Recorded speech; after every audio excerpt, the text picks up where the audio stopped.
এখানে মেন লোক ছিল শামসুদের উপপ্রধান তুষার, ডাকনাম তুষার, বাংলা মনে হয় মোহাম্মদ আলী নাকি একটা নাম আছে, মেহবুব নাকি একটা নাম, জানি না ঠিক অতটা। ডাকনামটা তুষার। প্রচুর দাপট ছিল। এই মুহূর্তে সব থেকে বড় খবর পূর্ব বর্ধমানের শ্যামসুন্দর কলেজ থেকে। কলেজের ক্যান্টিনকে কেন্দ্র করে উঠেছে একের পর এক বিস্ফোরক অভিযোগ কলেজের ক্যান্টিনের ভিতরে তৈরি করা হয়েছিল একটি বিশেষ কক্ষ। সেখানে লাগানো ছিল এসি, রাখা ছিল বিছানা এবং মিলেছে একাধিক তৃণমূল কংগ্রেসের পতাকা। অভিযোগ অনুযায়ী এই কক্ষকে ব্যবহার করা হতো বহিরাগতদের আস্তানা হিসেবে। স্থানীয়দের দাবি, সেখান থেকেই চলতো সিন্ডিকেট রাজ। কলেজের সাধারণ ছাত্রছাত্রীদের ওই ক্যান্টিনে প্রবেশ করতে দেওয়া হতো না। শুধুমাত্র নামেই সেটি ক্যান্টিন ছিল, বাস্তবে সেটি ছিল একটি রাজনৈতিক গোষ্ঠীর নিয়ন্ত্রণাধীন এলাকা। ছাত্রদের অভিযোগ, কলেজের তৃণমূল আশ্রিত গ্রুপ ডি কর্মী তুষার, যিনি পরে উপপ্রধান হিসেবেও পরিচিত ছিলেন, এবং শেখ হাকিম সহ একাধিক বহিরাগত নেতা সেখানে নিয়মিত যাতায়াত করতেন। ঘটনাস্থল থেকে একটি ফাউন্ডেশনের নামে বিলও উদ্ধার হয়েছে বলে দাবি করা হয়েছে, যেখানে বিভিন্ন ব্যক্তির কাছ থেকে টাকা তোলার হিসাব রয়েছে বলে অভিযোগ।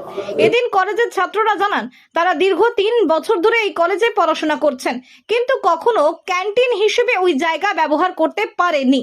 তাদের অভিযোগ, সেখানে প্রায়শই বৈঠক হতো এবং নানান অসামাজিক কার্যকলাপ চলতো। অভিযোগ, কলেজে অন্য কোনো রাজনৈতিক দলের হয়ে প্রচার করলে ছাত্রদের হুমকি দেওয়া হতো, এমনকি কলেজে প্রবেশ করতেও বাধা দেওয়া হতো। এদিকে তুষারের কর্মজীবন নিয়েও উঠেছে প্রশ্ন।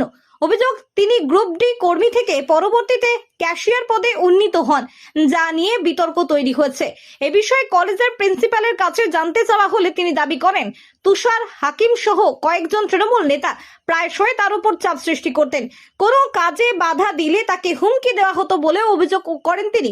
এমনকি প্রাণনাশের আশঙ্কার প্রশাসনের দ্বারস্থ হতেও তিনি সাহস পাননি বলে জানান। তবে এই সমস্ত অভিযোগের সত্যতা সংশ্লিষ্ট অভিযুক্তদের বক্তব্য ছাড়া স্বাধীনভাবে যাচাই করা সম্ভব হয়নি।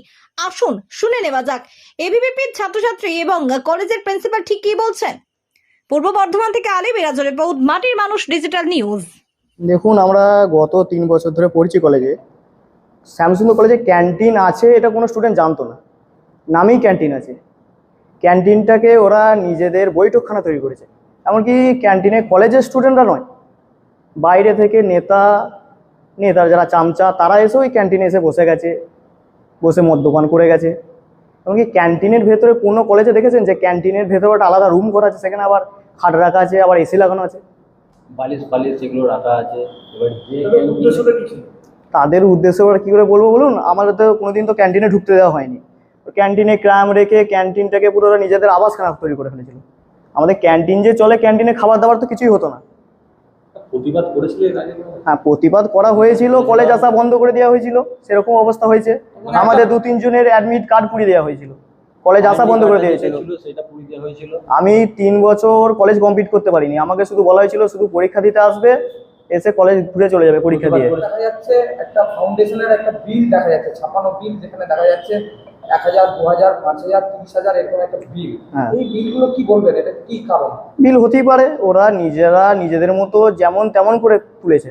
তৃণমূল পার্টিটা তো যে ভালো পার্টি সেটা তো সাধারণ মানুষ জেনে গেছে। ওরা যেখানে যেমন পেরেছে একটা নিজেদের মতো সংস্থা তৈরি করে নিয়েছে, সেখান থেকে খুশি টাকা তুলেছে। তো মেন ছিল তো তুষারের চেলারা, আজিজ ছিল, হাকিম ছিল, গুলিত ছিল, জাহির ছিল, মাসুদ ছিল, সৈকত নেগেল ছিল, অর্ণব মন্ডল ছিল। হ্যাঁ, এরা একটা পুরো একটা র্যাকেট। না, কলেজের অত নেই, মানে কলেজে কোনো রানিং স্টুডেন্টও এরা নয়। যে কটা ছেলের নাম বললাম, এরা কেউ কলেজে রানিং স্টুডেন্ট ছিল না, সব বহিরাগত। আমার নাম দেবাশিস রায়, কলেজে আমি স্টুডেন্ট, জিওগ্রাফি। দেখুন, আমি এটুকুই শুধু বলতে পারি যে ওটা আমরা ক্যান্টিনের মতো করে করিনি, এবং তারপর যেটুকু যা হয়েছে সেটা তো আমি হয়তো কিছুটা অসহায়ের মতোই ছিলাম, কারণ তখন যারা এখানে এই সমস্ত দায়িত্বে ছিল, সে সমস্ত আমি আর নাম করতে চাইছি না, যে সেই সময়কার শাসক দল বলুন, সংগঠন বলুন, তাদের কিছুটা ইচ্ছে এবং জোর করে আমার বাধা, আমার আপত্তিও কিন্তু কোথাও কার্যকর হয়নি।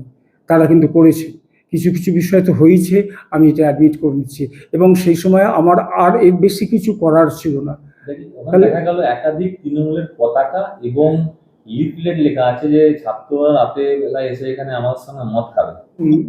রাত্রিবেলা থাকার কথা না, আমাদের নাইট গার্ডকে আমাদের যেমন ছিল পার্মানেন্ট নেই, দেয়া হতো। দিয়ে 5টার সময় আমরা তো ধরুন চাকরি করি, আসলে প্রিন্সিপাল হলেও 5টার সময় বেরিয়ে যেতাম, বিশ্বাস করতাম যে সে ঠিক মতোই করবে।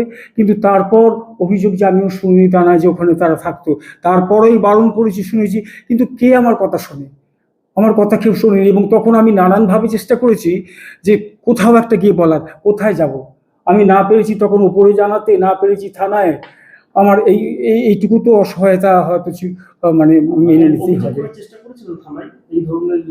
অভিযোগ করার যে চেষ্টা কখনো ভাবিনি তা নয়, ভেবেছি, এগিয়ে গিয়েও তারপর ভেবেছি তাহলে আমার অস্তিত্বই আমার ওপরে আক্রমণ হবে।